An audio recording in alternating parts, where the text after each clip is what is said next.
Shalom, Dieu vous bénisse. J'ai commencé à parler avec vous hier de la force de nos convictions.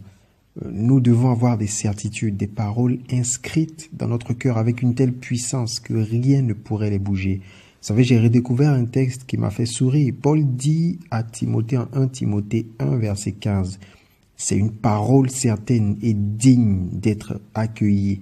Jésus-Christ est venu dans le monde pour sauver les pécheurs. Je suis moi le premier d'entre eux. » C'est une parole digne d'être reçue.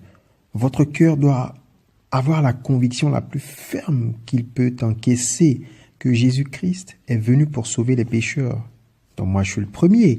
Deux choses. La première, c'est que vous reconnaissez votre état et en même temps, vous tombez en adoration face à la grâce que nous avons en Jésus-Christ.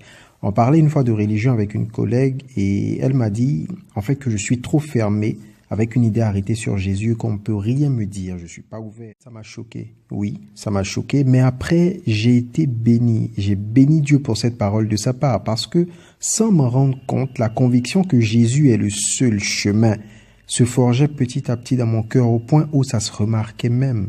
Écoutez, le jour où vous commencez à douter de cette parole, c'est qu'il y a un problème.